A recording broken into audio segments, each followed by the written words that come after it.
Hay errores y omisiones por más de 159 millones de pesos.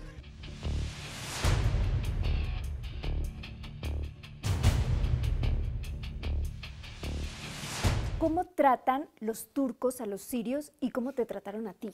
Bueno, a mí pensaban que era sirio.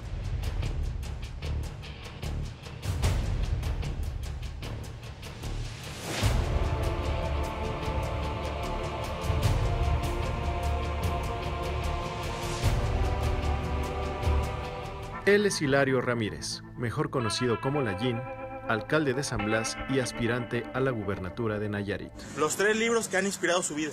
Los 3 libros que han inspirado mi vida, el primero es que nos vaya bien a todos. El segundo, no ser ratero. El cuarto, tener sentido común. Este personaje salió de las sombras cuando, como candidato a la alcaldía en 2014, declaró que en su anterior gobierno solo había robado poquito. Tras el escándalo, el político dijo que la confesión era broma, pero ahora sabemos que durante su gestión se perdieron más de 200 millones de pesos.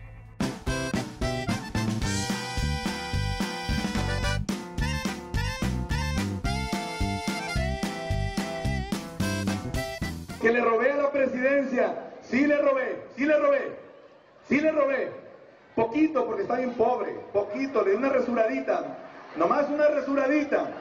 Pero lo que con esta mano me robaba, con esta mano se lo daba a los pobres compañeros. Los desvíos de dinero del alcalde de San Blas, Hilario Ramírez, alias Layín, no son un chiste ni son tan pocos. La Auditoría Superior de Nayarit detectó operaciones irregulares por más de 225.53 millones de pesos en sus 2 gestiones. Hay errores y omisiones por más de 159 millones de pesos y operaciones financieras que constituyen un daño a la hacienda pública por más de 65 millones.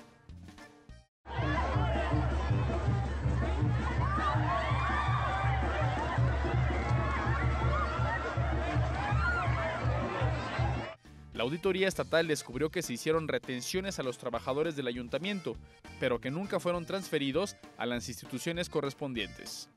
Además, Hilario Ramírez dijo que distribuyó subsidios sociales por más de 20 millones de pesos, pero ese dinero nunca fue entregado. Hizo gastos no institucionales, supuestamente en investigación científica y desarrollo, gasolina, peaje y hospedajes. Metió a contabilidad un comprobante de más de 100,000 pesos por un consumo de alimentos e incluyó facturas falsificadas, entre otros malos manejos. Ahí le va, viejo. ¡Pa'l pollo, pa'l pollo, pa'l pollo! ¡Arriba los jóvenes de la tercera edad! ¡Arriba los jóvenes de la tercera edad!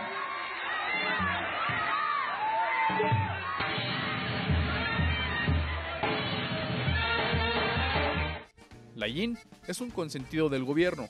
Le dieron 10 millones de pesos para su centro de acopio y empaque de mango, que arrancó en 2010 con una inversión de 24 millones. Además consiguió los permisos en 3 meses, cuando normalmente lleva un año tenerlos.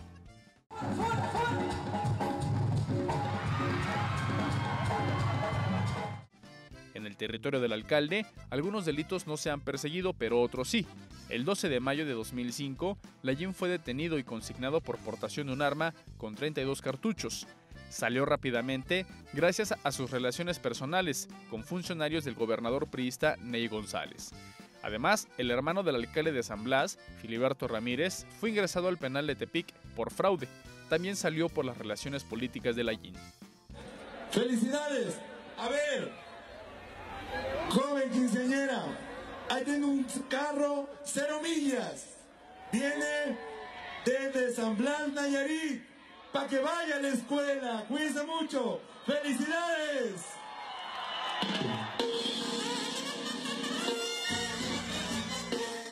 A pesar de todo, Hilario Ramírez es actualmente precandidato independiente al gobierno de Nayarit y algunas encuestas le atribuyen casi el 10% de las preferencias electorales, que, según la prensa local, siguen creciendo.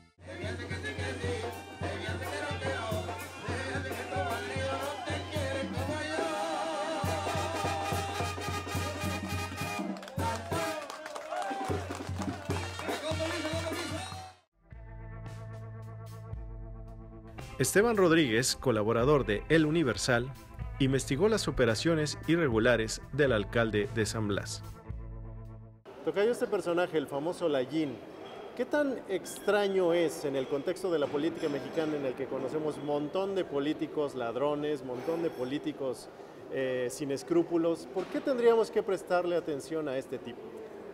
Mira, Tocayo, este hombre tiene la característica de que construyó su personaje y además fue cínico al demostrar el tipo de político que es. Es decir, aunque hay muchos que hacen estas cosas, regularmente toman ciertas posiciones más distantes, más escenográficas, si tú quieres. Sí. Y este hombre construyó un personaje más cercano de la gente. Es un clásico político carismático, es un dirigente carismático que explota perfectamente su relación. Mira, por ejemplo, hay gente del lugar que dice, bueno, este hombre roba, pero comparte con el pueblo, si no jamás veríamos de ese dinero. No, pero al menos salpica, como dice el viejo adagio priista. Exactamente, ¿no? Sí. Entonces, esa es una característica.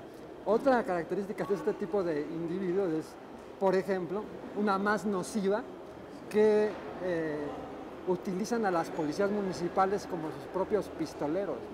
¿Qué elementos encontraste, Tocayo, que tú dijeras, realmente esto es muy evidente como para que la población de San Blas no hubiera votado por este personaje que dijo que en su momento que no roba poquito y que sin embargo, pese a ser conocido, no le importa a la gente? La gente está muy amolada que este hombre no solo le da empleo, sino que además les da una serie de subvenciones. Sí.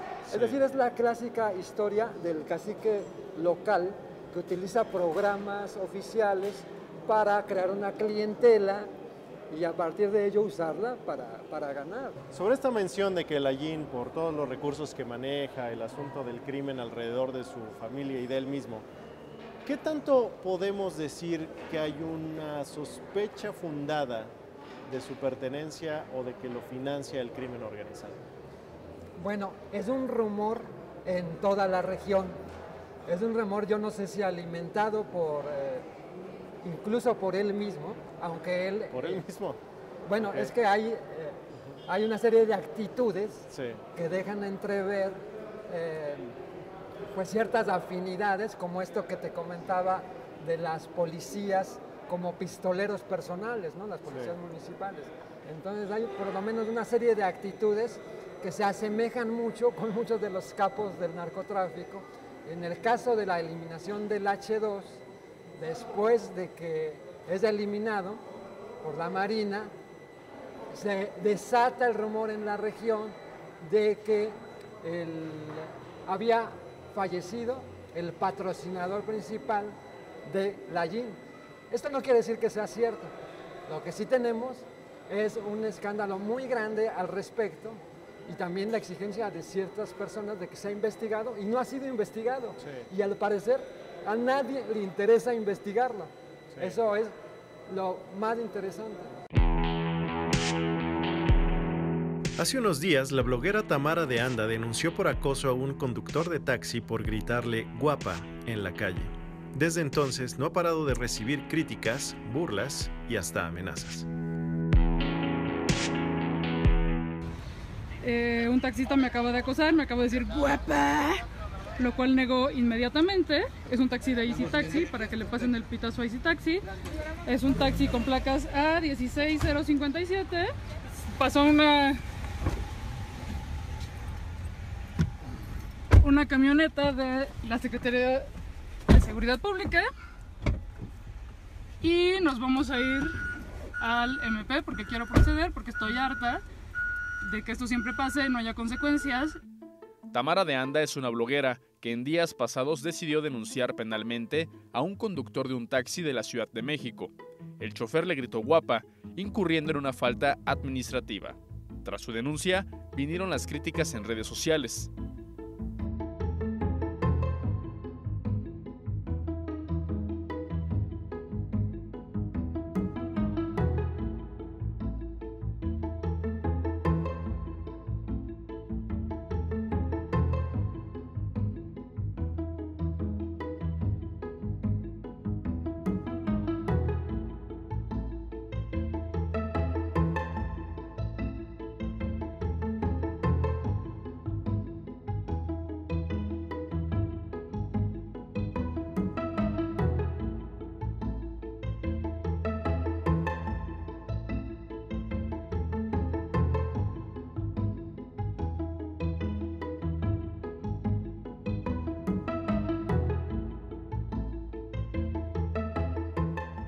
Pese a las críticas y amenazas, De Anda invitó a las mujeres que se sientan violentadas a denunciar a sus agresores.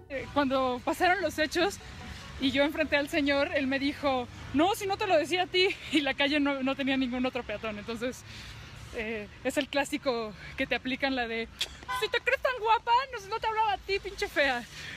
Bueno, pero entonces aquí sí no tuvo de otra y reconoció que me había gritado. Les recomiendo hacerlo. No es tan tortuoso porque en este caso, al ser falta administrativa, no es un proceso tan terrible como los de delito sexual. Y está bien, porque yo sí creo que este señor se lo va a pensar 2 veces la próxima vez que quiera acosar a alguien. Tamara, más de una semana de lo que pasó, ¿cuál es tu balance? No hay balance, todo es un desastre, no puedo, no puedo con tantas cosas que han pasado. Ha sido abrumador, sí. Ha sido, por momentos me he sentido amenazada, he tenido miedo, no he podido dormir, pero la verdad es que la parte en la que me siento satisfecha y orgullosa de lo que hice, tranquila con mi conciencia, pesa mucho más. ¿Qué es lo peor que te han dicho a partir de que hiciste la denuncia? Ha habido muchísimas amenazas de muerte y violación, pero esas son las de los trolls profesionales que siempre están molestando y amenazando e intentando intimidar periodistas, mujeres, activistas. ¿A pesar de eso, valió la pena? Definitivamente valió la pena, porque ahora que ya bajó la ola de odio, empiezo a recibir una gran cantidad de mensajes, no solo de apoyo, sino de mujeres que dicen que gracias a este caso se sienten mucho más envalentonadas para enfrentar a sus acosadores, ya sea verbalmente, decirles no estoy de acuerdo con lo que estás haciendo, eso no es un piropo, esto se llama acoso, y proceder por la vía institucional, y que en la Ciudad de México pues comprobé que es relativamente sencillo porque es una falta administrativa, sí. Y se puede ir con el juez cívico y le ponen una multa o pasa unas horas en el Torito, que fue lo que pasó con mi agresor. Antes de que te ocurriera este evento de acoso, ¿cuándo había sido la última vez que te había pasado algo similar? Media hora antes. Okay. Esto es algo que las mujeres vivimos todos los días, todo el tiempo. Siempre pasa. ¿Y qué fue diferente que te animó en esta ocasión en particular a hacer algo diferente? Se configuraron muchísimas cosas. Siempre que un acosador me grita algo, respondo. ¿Siempre lo confrontas? Siempre lo confronto. Es como una política tuya. Una línea editorial. Esa es mía. Sí. Si voy, por ejemplo, en la bici y alguien se cruza y me grita algo, me volteo y les grito algo más. Cuando la situación es más tranquila, les pregunto, oye, ¿alguien te pidió tu opinión? Y entonces se hacen mensos. Muchas mujeres dirán, digo, yo conozco el argumento de propia mano, de propia voz de algunas mujeres, dirán, híjole, es que eso de confrontar tú no sabes cómo va a reaccionar, ¿no? Y dependiendo de las circunstancias, temo que la reacción pueda ser incluso peor. Exactamente, la verdad es que yo tampoco lo haría en una calle sola, de noche, tú vas midiendo. A nosotras nos enseñaron a ignorarlo, mija, no les hagas caso.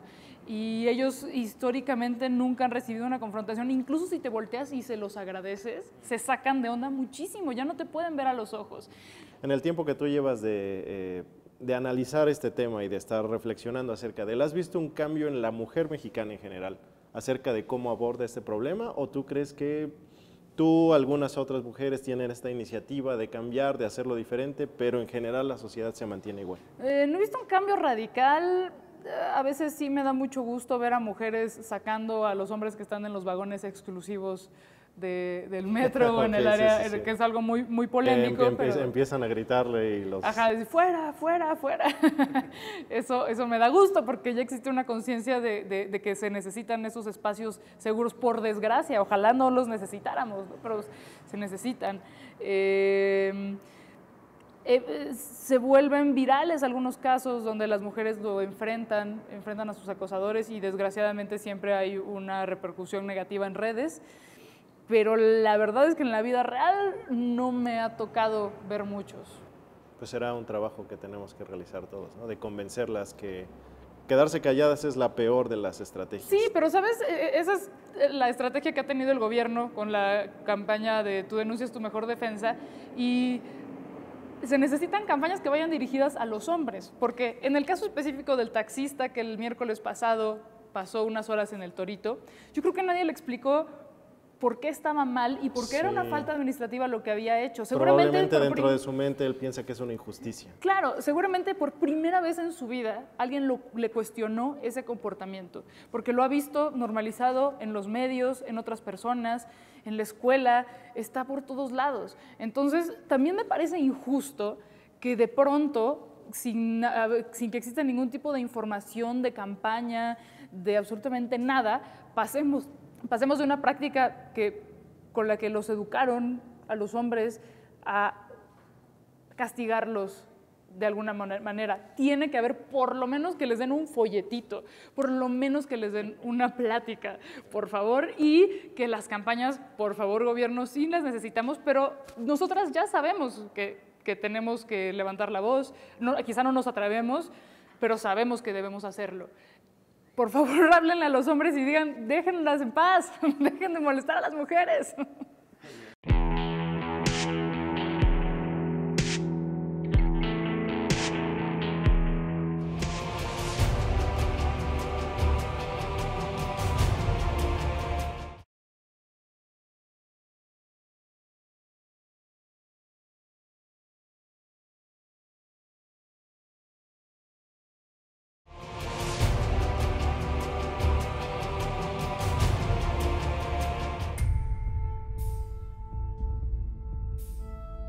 En Medio Oriente se vive la mayor crisis de desplazados después de la Segunda Guerra Mundial.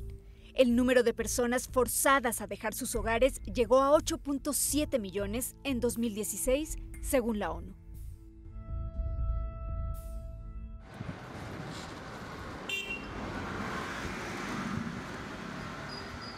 Bomba attılar, uçaktan bomba atarlar.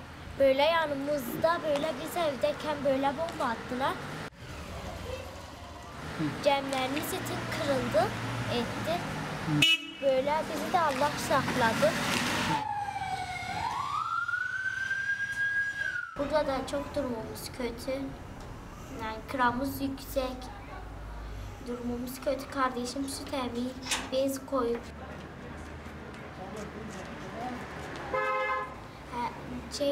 Yanımıza bombalar düşer, silahtan sıkarlar. Tüm böyle dedemgil şeyin altından çıkarttılar. Sen şunun hepsini gördün. He.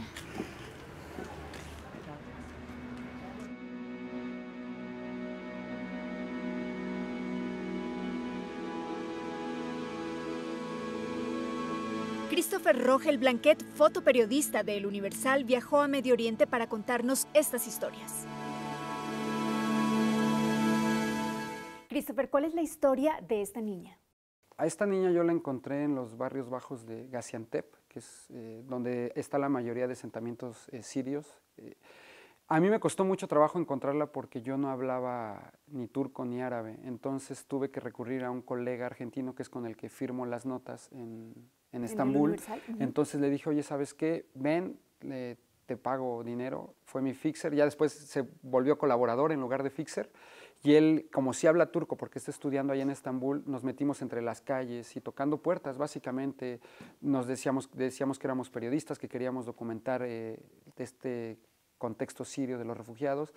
Y nos abrió la puerta una persona. Y de ahí nosotros dijimos, ¿conoces a alguien más? Y nos fuimos con la otra hasta que llegamos con Roshi. Una niña de 10 años que habla turco, habla árabe, habla un poco de inglés, pero hace 4 le tocó ver cómo explotaban las bombas al lado de su casa y cómo sus tíos murieron. Lo que yo te comentaba es que esta familia está conformada por puras mujeres. Todos los hombres de esta familia murieron en los bombardeos de Alepo. Entonces, para este contexto musulmán, el que una mujer se haga cargo del sostén de una familia es como muy difícil, ¿no? Y muy extraño. Muy extraño. ¿Y cómo viste los campos de refugiados ahí en esta zona? Yo solo vi el campo de Nisip, el que está al lado del río Éufrates.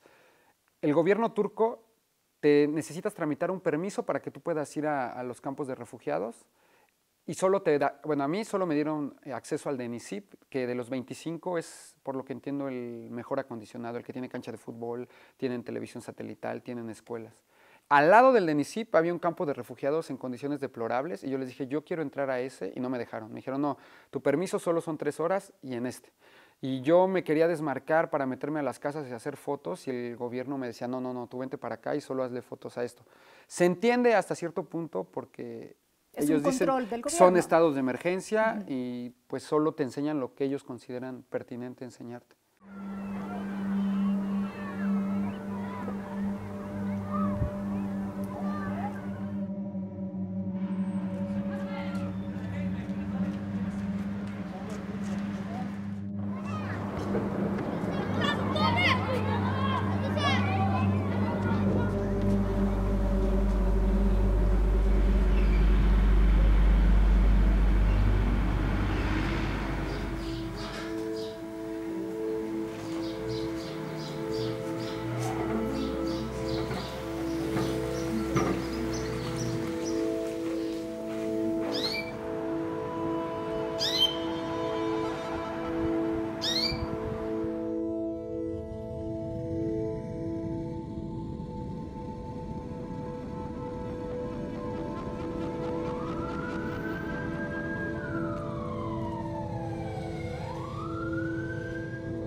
¿Cómo tratan los turcos a los sirios y cómo te trataron a ti?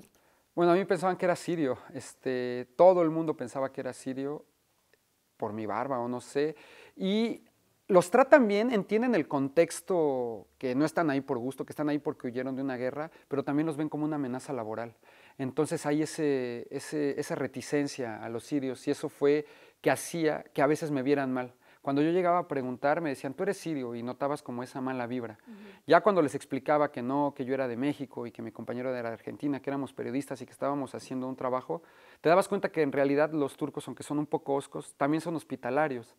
Pero también me di cuenta que, pues, aprendí o reflexioné que cualquiera puede ser de Siria. O sea, yo parecía sirio, mi amigo de Argentina parecía sirio, y más allá de que cualquiera pareciera decir es que todos pueden ser de cualquier parte del mundo, ¿no? Entonces esto va en contra de estas políticas separatistas y de muros que ahorita están muy en boga en Estados Unidos, por ejemplo. Y que esto tumba un poco las ideologías, las religiones. Claro. Tú me decías hace un momento, yo vi campos de refugiados donde hay negros, hay blancos, hay güeros, hay... O sea, el sirio no es como que lo estereotipes en un tipo de fisionomía. O sea, yo vi de todas las texturas y de todo el tipo de piel en los campos de refugiados. Publicaron ustedes, hay una nota que tú firmas junto con tu compañero argentino, donde hablan del trabajo de Médicos Sin Fronteras y hablas en particular de un mexicano que está en esta asociación trabajando allá. Alonso Cosío. Bueno, Alonso Cosío, él es de aquí, de la Ciudad de México. Él lleva poco más de 5 meses allá en Gaziantep, pero él antes estuvo en Yemen, estuvo en Sudán y también estuvo aquí en México. Y él ahorita está ayudando de manera remota a los hospitales que están dentro de Siria porque no pueden entrar. Los protocolos de seguridad de Médicos Sin Fronteras son muy estrictos y si hay más riesgo del que se puede hacer en ayudar, no entran.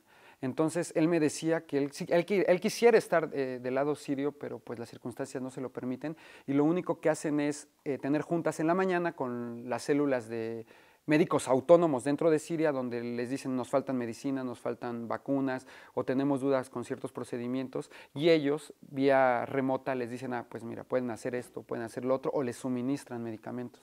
Platícanos un poco también del trabajo de los cascos blancos, donde tú también platicaste con ellos y ellos están ahí en esta zona también limítrofe. Incluso te decían, si usted pasa la frontera, nosotros no le podemos ayudar a pasar, pero si usted pasa, nosotros allá lo cogemos. Sí, es que los cascos blancos están como muy interesados en que se sepa. A mí todos me preguntaban, ¿y qué saben en México? Le dije, pues lo único que saben es que se está muriendo la gente, pero no saben qué ocurre y por eso estoy aquí, porque quiero llevar a México o a Latinoamérica un poco más del contexto. Entonces ellos me abrieron las puertas, me llevaron al hospital, pude hablar con una persona que tenía una esquirla de metralla en el ojo, estuvo un mes atorado en Siria y hasta que salió tuvo atención médica.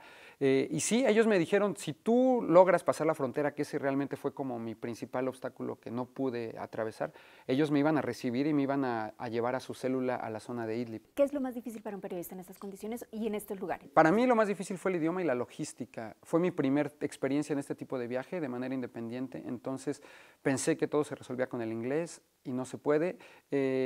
También el tener un fixer desde aquí, yo creo que te ahorra mucho tiempo. Yo perdí una semana en encontrar a alguien, en decirle a Emiliano que bajara a Gaziantep para que me ayudara. Yo creo que si alguien planea este tipo de viajes y desde aquí tramita los permisos, tramita los fixers, ya lo que pueda ocurrir allá pues está como de ganancia, ¿no?